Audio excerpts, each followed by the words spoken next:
The young billionaire hadn't smiled in 5 years. Not at a joke. Not at a wedding. Not even at his own mother's funeral. People said something inside him had died the day he lost the person he loved most. And maybe they were right. Because for years, he felt absolutely nothing. Until a young woman he'd never met placed a bowl of soup in front of him at a tiny restaurant in Seoul. He took one spoonful, and suddenly tears rolled down his face. What happened next would uncover a secret stretching from Korea to America, and force two strangers to confront a truth neither was prepared to hear. But before that night was over, he would do something he hadn't done in years. He would feel his heart come back to life. Kang Ju-won was 29 years old, and he had everything. A penthouse that kissed the Seoul skyline, a tech company worth more than most people could imagine, cars he never drove, clothes he never chose, staff who moved quietly around him like water around stone. Careful, practiced, always keeping their distance. He had everything, and he felt none of it. People who didn't know him called him cold. People who did know him called him worse. His business partner Han Tae-kyung once told a room full of investors, half joking, half afraid, "Ju-won doesn't have a heart? He has a schedule?" Nobody laughed, because it wasn't entirely wrong. Every morning, Ju-won woke at 5:45, not because an alarm forced him, but because sleep had stopped being restful 5 years ago. He ran, he showered, he reviewed reports, he attended meetings, he made decisions that moved markets, he signed documents that changed companies. He ate dinner alone at a table built for 6 people at precisely 7:30 in the evening, with the television off and the curtains drawn. Then he went to bed. And did it all again. He had been doing this for 5 years. 5 years of the same rhythm, the same silence, the same nothingness that had settled over him like a permanent fog the morning his younger sister Ji-eun died. She had been 22, a musician, the kind of girl who hummed while she cooked and laughed too loudly at her own jokes. She used to call him every single day, just to talk, just to exist in his ear for a few minutes. She once drove 4 hours in a storm just because she said she had a feeling he needed company. He had been annoyed that day. He had told her to go home. 3 weeks later, she was gone. A road accident on a stretch of highway outside Busan. The kind of thing that happens in seconds and undoes an entire lifetime. Ju-won had been in Tokyo when his phone rang. He remembered the exact moment, standing in a glass elevator watching the city lights blur below him. And then his legs stopped working, and the world went completely, utterly silent. He never cried at her funeral. He never cried at his mother's funeral 2 years later, when Kang Soo-jin quietly followed her daughter into whatever place the dead go. He just stopped feeling. Not on purpose, not as a choice. It happened the way ice forms. Gradually, then all at once. And for 5 years, nobody, not one person, not one memory, not one moment, had managed to break through it. Until the night it rained in Gangnam, and his driver took the wrong street. The restaurant was called Haewon's Table. It was small, the kind of place that seats maybe 30 people if they like each other. Tucked between a dry cleaner and a flower shop on a side street, most people drove past without looking. The sign above the door was hand-painted. The windows were fogged from the heat inside. Through the glass, Ju-won could see mismatched chairs and paper lanterns, and the outline of someone moving quickly between tables. His car had stalled 2 blocks away. His driver was on the phone with a mechanic. The rain was the kind that soaks you before you even realize it started. Ju-won stood on the sidewalk, looked at the restaurant, and walked in. Not because he was hungry, because he was wet. The warmth hit him first. Then the smell. Something deep and slow, like broth that had been cooking for hours. like a kitchen that actually believed in what it was making. A man behind the counter looked up immediately, short, round-faced, slightly startled. "Welcome, welcome. Ah, come in, come in. Very bad rain tonight." Park Hyun-woo, the owner, waved him toward a corner table with the enthusiasm of a man who had been slow all evening. "Please sit. I'll bring tea while you decide." Ju-won sat. He didn't look at the menu. He checked his phone. His driver's mechanic estimated 40 minutes. He put the phone down and looked around. The restaurant was mostly empty. 2 elderly men near the door, a woman reading at the counter, and 1 waitress. She was moving from the kitchen carrying 2 bowls of soup, navigating the tight space between chairs with the focused efficiency of someone who had learned the exact shape of this room. She was young, mid-20s maybe. Dark skin, hair pulled back. She wore the restaurant's plain uniform like it was entirely beneath her dignity, which somehow made her seem more interesting rather than less. She set the bowls down in front of the elderly men, said something that made them both chuckle, then turned and walked directly toward Ju-won's table. "Tea," she said, setting a small pot down. Her accent was not Korean, not entirely. Something underneath it, something warm and layered. "Are you ready to order, or do you need a minute?" Ju-won looked at her. "What's the soup?" "Groundnut soup, traditional Ghanaian recipe, but the owner asked me to adapt it with doenjang and Korean pear." It sounds strange. And here, just for a half second, something flickered in her expression that was almost a dare. "But it works?" He looked at her a moment longer than was polite. "Bring it." She didn't write it down. She just nodded and walked back to the kitchen. The soup arrived 7 minutes later. It was a deep amber color. Steam rose from it slowly. There were pieces of soft-cooked yam, thin sliced green onion, and something that smelled, impossibly, like a grandmother's kitchen, whose grandmother Ju-won couldn't have said. He picked up the spoon. He took 1 mouthful. And the world shifted. It wasn't the taste, though the taste was unlike anything he had eaten in years. It was something behind the taste, something that moved through him like a current through still water. Ji-eun used to cook on Sunday mornings. She would stand at his stove in an oversized sweatshirt and make whatever she felt like. Sometimes Korean, sometimes things she'd learned from friends, sometimes complete inventions that shouldn't have worked, but somehow did. She would hum while she stirred. She would taste from the spoon and tilt her head like she was listening to the food. He hadn't thought about that in years. He hadn't let himself. And now, in this tiny restaurant on a rainy Tuesday in Gangnam, with a stranger's soup in front of him, the memory came back so fully, so suddenly, so completely. He felt the tears before he understood what they were. He set the spoon down. He pressed 2 fingers against his mouth. His eyes burned. And for the first time in 5 years, Kang Ju-won cried. Not loudly, not dramatically. Just quietly, helplessly, the way a dam breaks when the water finally finds the crack that was always there. He turned his face toward the window. The rain blurred the street outside. Nobody saw him. Or he thought nobody saw him. When he turned back, the waitress was standing 3 tables away, not looking at him. But she had stopped moving.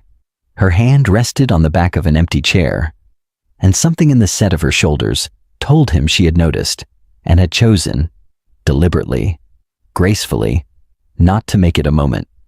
He was grateful in a way he didn't have words for. He finished the soup. He paid. He tipped generously, not to impress, just because it was right. He stood to leave, reached for his coat, and his wallet slipped from his pocket, hit the floor, and fell open. A photograph slid out. He bent to pick it up. An old photo. family taken years ago.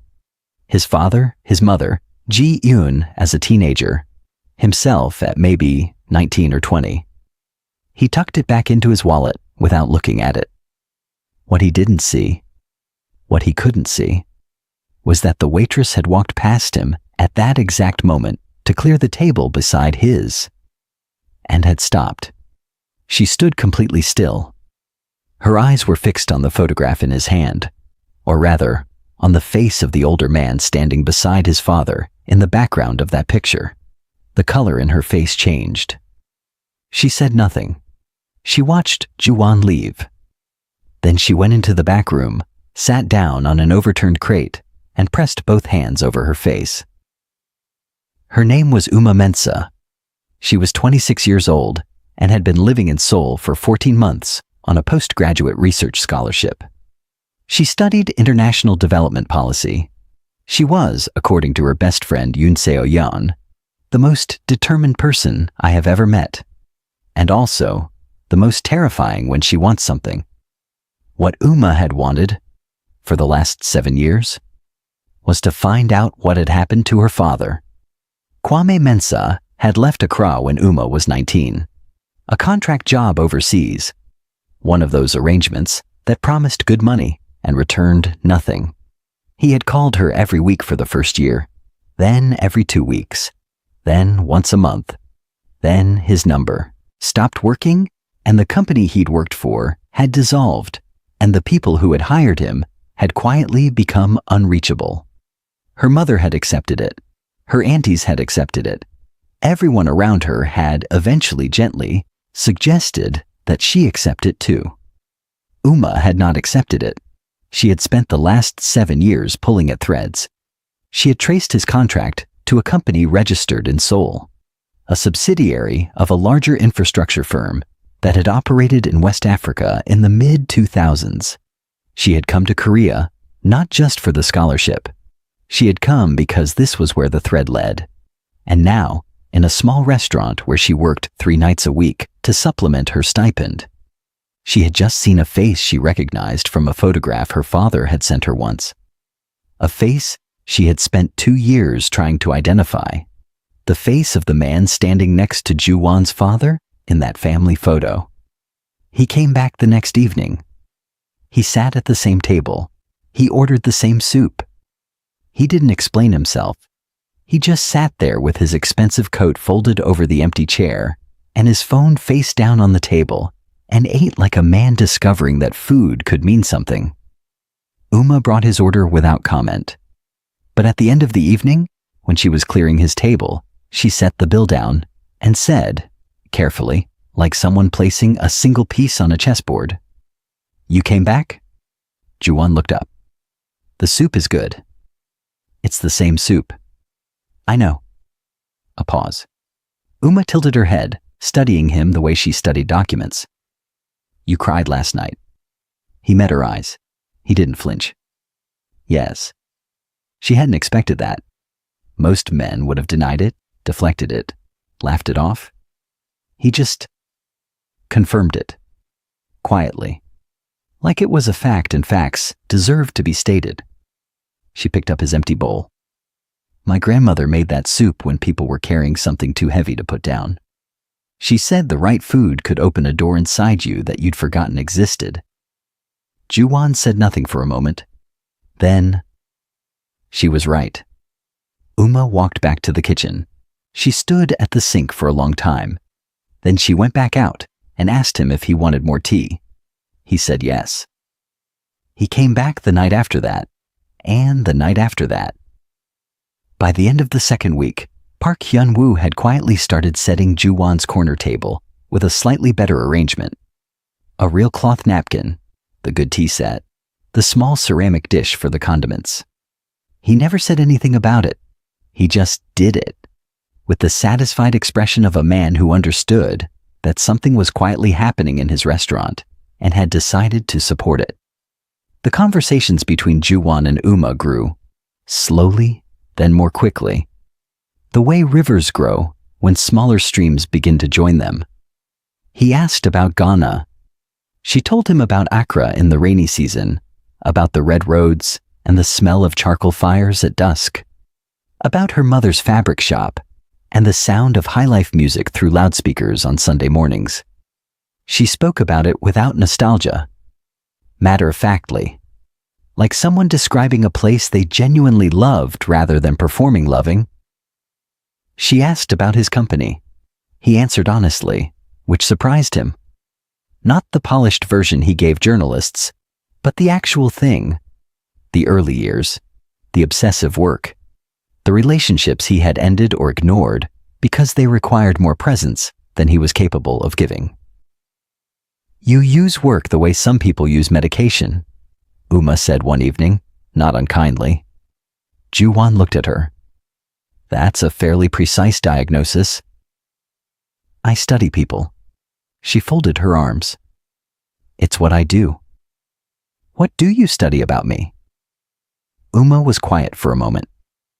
"That you're very intelligent and very careful, and that you've been in pain for a long time, and that you've decided the safest thing to do with pain is to bury it under enough productivity that you never have to feel it." The restaurant was quiet. Hyun-woo had stepped into the back. The other customers had left. Ju-won looked down at his hands. "My sister died 5 years ago."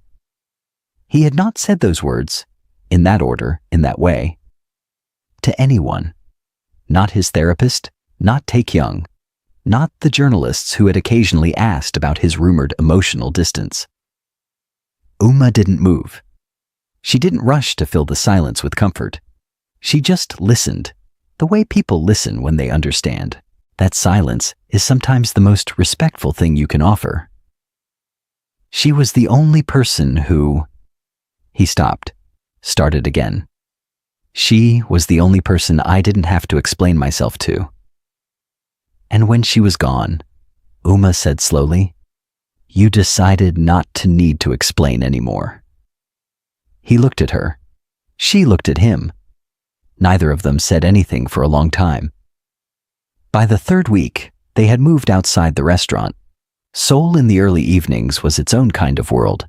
The Han River lit up gold and blue. Street food vendors on Mapo Bridge.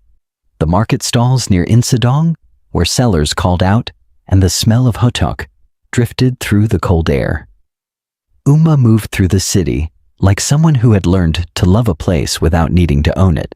She had opinions about everything. Which Taeokbokki vendor was worth the walk? Which stretch of the river had the best light at 7 o'clock?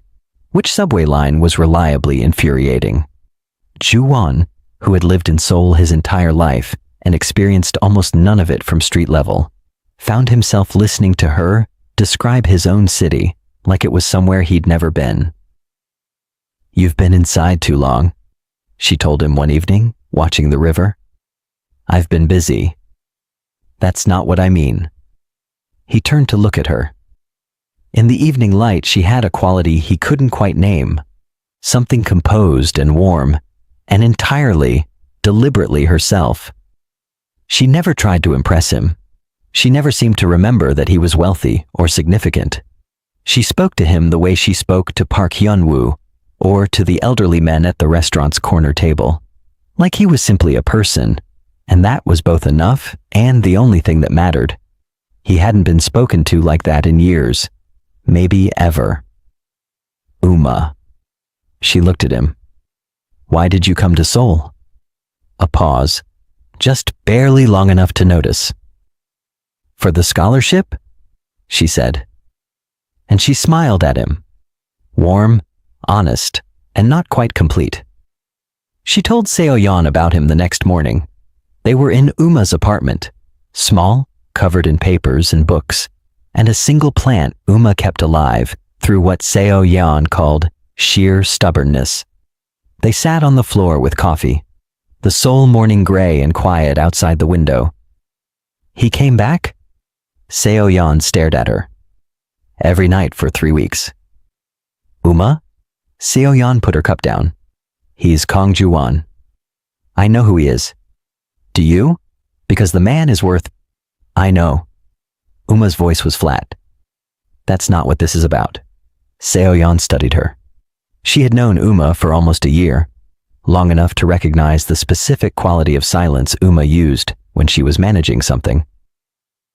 Then, what is it about? Uma stared at the window for a long moment. I saw something, she said finally.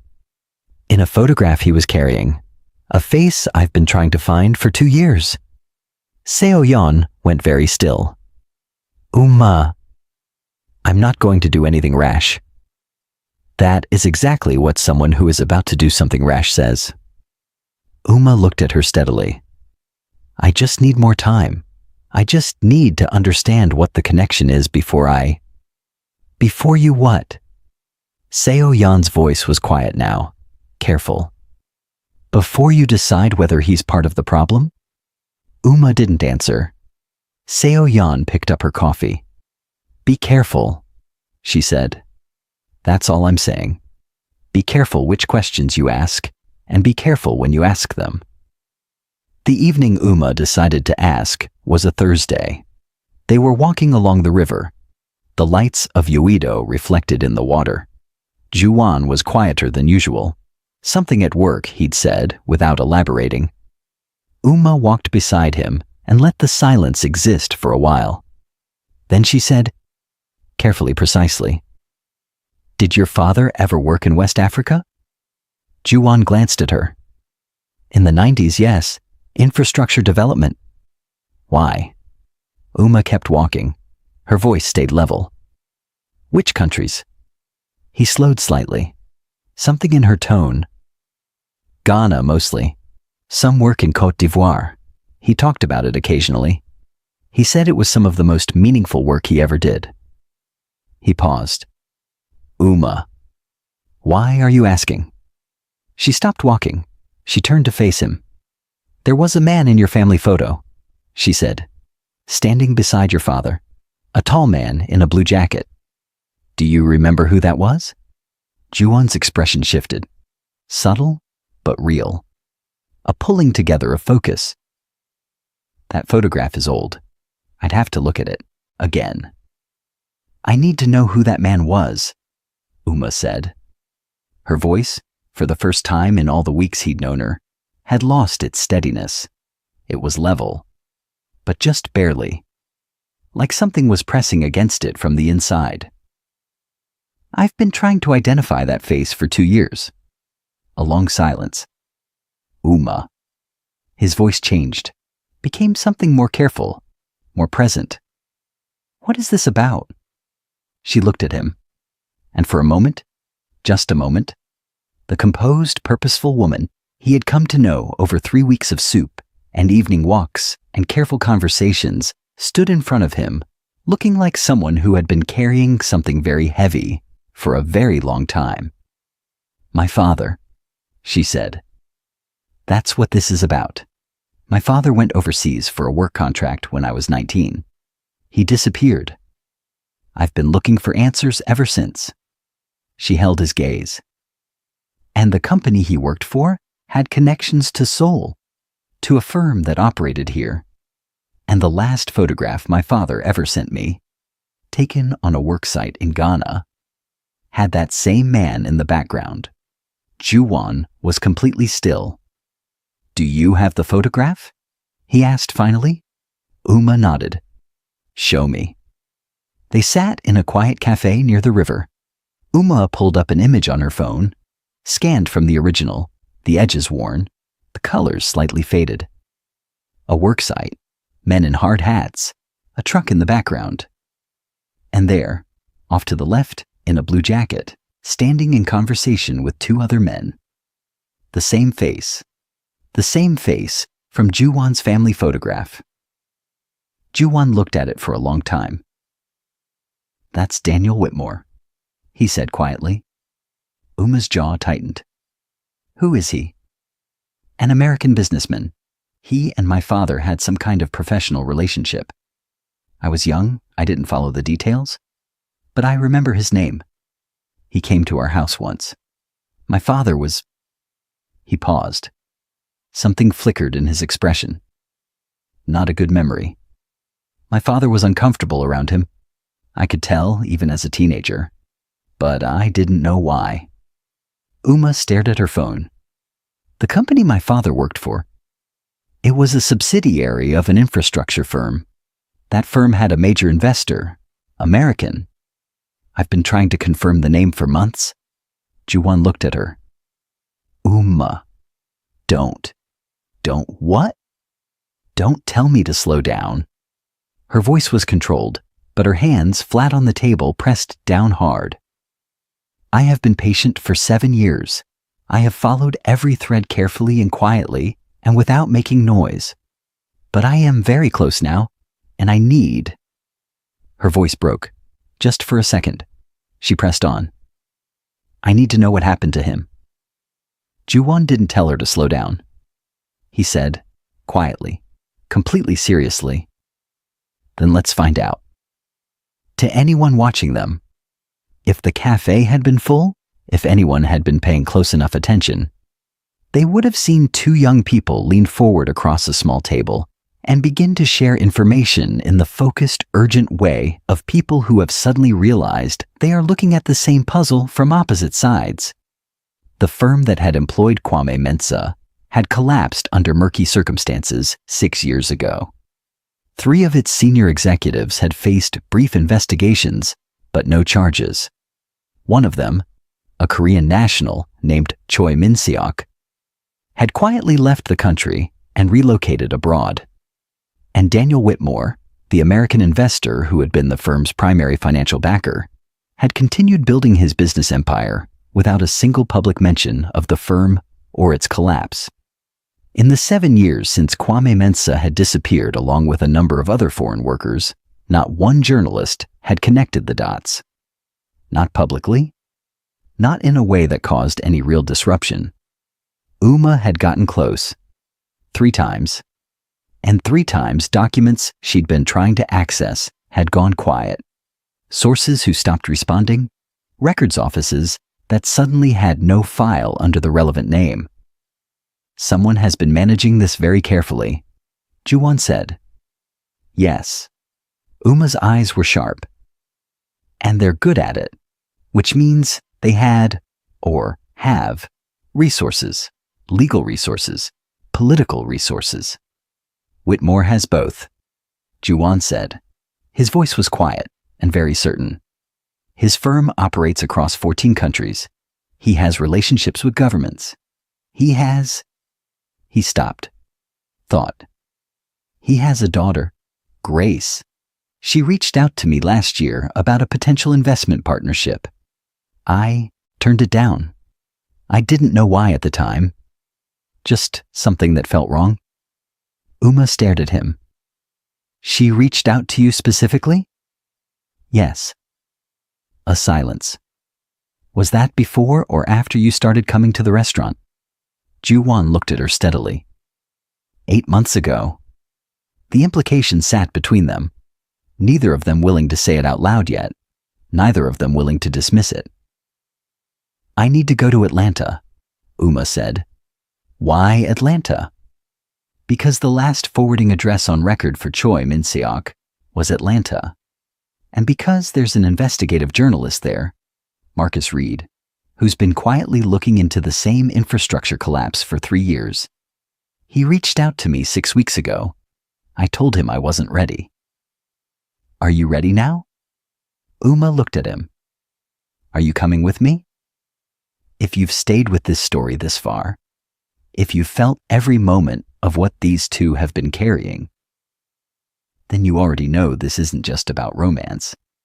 Drop a comment below that says, "Find the truth," and subscribe if you haven't already. Because what's waiting on the other side of this story will change everything you think you know about how these 2 lives were connected, long before they ever met. Ju-won told Tae-kyung he was taking a week for personal matters. Tae-kyung stared at him from across a desk covered in quarterly projections. Personal matters. Yeah? You've never taken a week for personal matters. I know. Tae-kyung studied him for a long moment. Then, carefully, is this about a person? Ju-won picked up his coat. Sort it while I'm gone.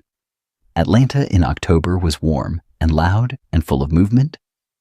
Wide roads, old trees turning amber, the constant sound of the city existing at full volume. Uma moved through it like she moved through everything. Focused, purposeful, reading the city for what she needed from it. Marcus Reed was a compact, direct man in his late 40s who met them at a diner near downtown and shook their hands with the brisk efficiency of someone who had been waiting for this conversation and was determined not to waste it. "I've been piecing this together for 3 years," he said, setting a thick folder on the table. The infrastructure firm, Apex Continental, was supposed to be a development partnership. Big promises, West African governments, foreign capital, construction contracts. But the money moved in ways that didn't match the stated projects.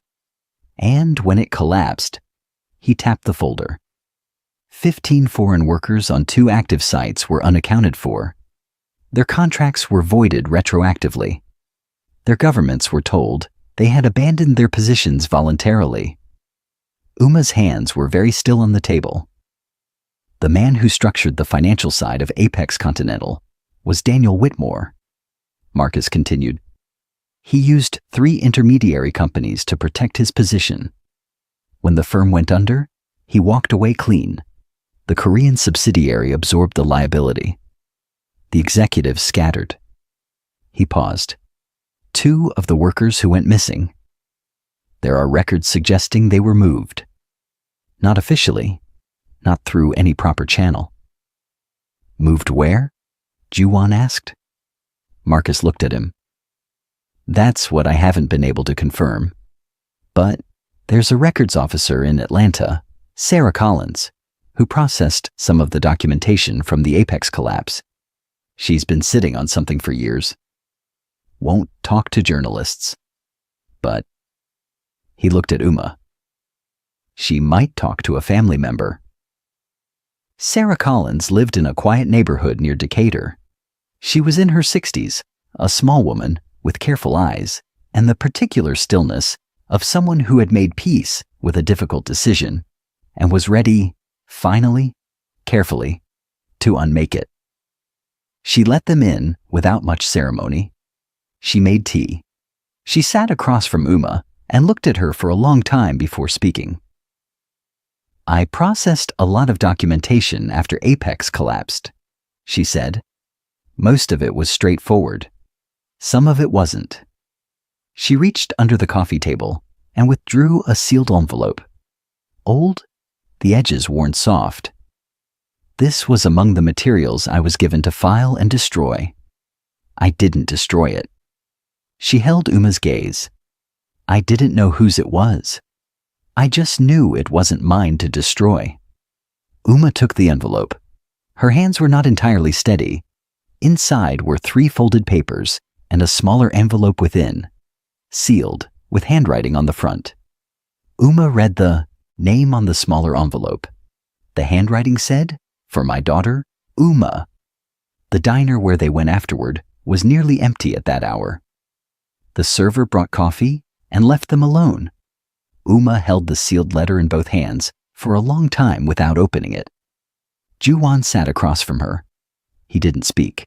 He didn't look at his phone. He just stayed, present, quiet, entirely there. Finally, Uma opened it. She read it without speaking. Ju-won watched her face, watched the way it moved through things he couldn't name, the way grief and relief can look almost identical when they arrive at the same moment. When she finished, she set the letter down on the table. He was alive, she said. Her voice was almost inaudible. For at least 2 years after he stopped calling, he was being held at a work facility.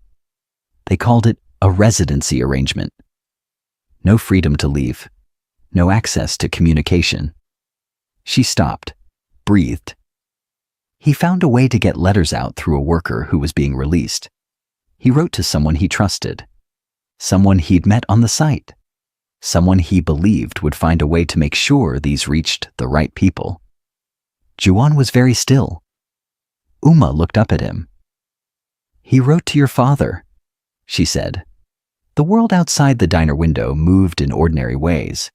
Cars, people, the late afternoon light coming through the glass. Inside, nothing moved. My father, Ju-won said slowly. The 3 papers inside the envelope are correspondence between your father and a contact in Seoul. He was trying to document what was happening on those sites. He was trying to build a case. Uma's voice was quiet, but precise. He didn't go to authorities because Whitmore had relationships with the relevant authorities. So, he was building it privately, carefully. Ju-won thought about his father, a man he had respected but never fully understood. Quiet, principled, occasionally troubled in ways the family didn't discuss. He thought about the discomfort he had seen at 19 when Whitmore had come to the house. He thought about conversations he hadn't been old enough to understand. Did he know where your father was? Uma shook her head slowly. He knew he was alive. He was trying to locate the exact facility. And then, she looked at the papers. And then your father got sick. The correspondence stops. There's nothing after that. Ju-won closed his eyes. His father had died when Ju-won was 24. A slow illness. Quiet. The kind of ending that didn't announce itself. He had never known. He had been trying to do something right, and he had run out of time. He didn't fail, Ju-won said, quietly to himself as much as to Uma. He just ran out of time. Uma looked at him. Something in her expression shifted, softened, not with pity, with understanding, with a particular recognition of one grieving person seeing another clearly. He tried to protect my father, she said. He tried. They sat with that for a long time. It was Marcus Reed who found the final piece. He called the next morning, early, before either of them had fully slept. He had spent the night following the financial trail through the documents from Sarah Collins, cross-referencing with records from the Apex collapse, running names through databases he had access to through his publication. Choi Min-seok talked, Marcus said. Not to me. He talked to a Korean investigator named Kim Dong-ho 3 years ago. The investigation was closed quietly. Pressure from above. But Kim still has the transcripts. I reached him this morning. He's willing to release them. Uma gripped the phone. What do they say? They say Whitmore directed the illegal labor arrangement personally. They say the Korean executives were following his instructions. They say at least 6 of the missing workers were held at a facility in northern Côte d'Ivoire for over 2 years. Marcus paused. Uma, is my father mentioned? A silence, the kind that prepares you. He is, Marcus said carefully. He was one of the 6. He was held for 2 years, and then another pause. He was released 3 years ago, quietly, through an intermediary NGO that was processing undocumented workers in the region. Uma sat down on the edge of the bed. Released, she said. Yes. 3 years ago. Yes. And has anyone... Her voice broke entirely. She pressed on. Has anyone tried to locate... The NGO has records, Marcus said. Uma. He was returned to Ghana 3 years ago, under a different name. He'd been registered incorrectly on arrival. His family would have had no way of knowing. Uma covered her mouth with one hand. Ju-won, sitting across from her, watched her face and saw something he recognized from his own life. The exact moment when grief that has been carried for years discovers it doesn't have to weigh the same anymore. She was shaking. He crossed the room and sat beside her and said nothing. There was nothing to say. He just sat close enough that she knew she wasn't alone. She leaned into him, not dramatically, not collapsingly, just slightly, just enough. And they sat together in a hotel room in Atlanta while Marcus Reed continued to talk through the details of what had to happen next. And outside the window, the American morning continued indifferently, and neither of them moved. Whitmore was arrested 14 weeks later. It wasn't fast. It was never going to be fast. It required cooperation between Korean investigators, American federal authorities, and the documentation that Detective Kim Dong-ho had been protecting for 3 years. Marcus Reed published the story the same day the arrest was announced. It ran in 5 languages. It was shared more than 1 million times in the first 48 hours. Grace Whitmore released a statement through her lawyers saying she had no knowledge of her father's activities. Whether that was true, only she knew. The reunion between Uma and her father was not filmed. It was not shared. It was not a moment anyone outside the two of them and the small circle around them would ever fully understand. Because some moments don't belong to any audience. Some moments are just between a daughter who refused to stop looking and a father who never stopped hoping she would find him. What Uma told Ju-won afterward, sitting in the courtyard of her Seoul apartment with tea going cold between them, was this. He's older. He's very thin. He doesn't talk much yet about what those years were. She looked at her hands. But he remembered my grandmother's soup recipe. He asked me if I still knew how to make it. She looked up. First thing he said when I walked in. Ju-won looked at her. It runs in your family, he said quietly. Making food that opens doors. Uma laughed, real and sudden and full. The kind of laugh that surprises the person laughing. She pressed her hand over her mouth. Her eyes were wet. Don't, she managed. I'm serious. I know you are. That's why I'm crying. He reached across the table and covered her hand with his. She didn't move it away. There was a conversation later, weeks later when things had settled into something calmer, that Ju-won would return to often. They were in his penthouse. Uma had come to drop off documentation Marcus needed, something she could have sent digitally, which both of them understood was not entirely the point. She stood at the floor-to-ceiling window, looking at the Seoul skyline with her arms crossed, and her head tilted at the slight angle she used when she was thinking. I almost didn't go back to that restaurant, Ju-won said. Uma turned. What? After the first night, the soup, the cry. He shook his head slightly. I told myself it was absurd, that it had been a long day, that the rain had made me sentimental. I almost convinced myself it meant nothing. Uma watched him. What changed your mind? He was quiet for a moment. I thought about Ji-eun, he said finally. She would have gone back. She always went toward the things that opened her up, rather than closing herself down further. He looked at Uma. I tried to think about what she would have done, and then I just did that. Uma was quiet for a long time. I came to Seoul for my father, she said slowly. That was the truth I told myself. The scholarship was real. My research is real. But the deeper reason was him. Finding answers. She paused, and I found them. But I also found... She stopped. Found what? She looked at him. Someone who made me understand that grief doesn't have to make you smaller, that it's possible to lose someone and still be open. She held his gaze.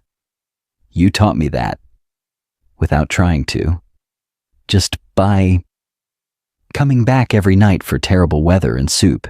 You could have gotten better anywhere in Seoul. Ju-won looked at her for a long time. It's not terrible soup. It is a very ordinary restaurant. The soup, he said firmly, is exceptional. Uma laughed again.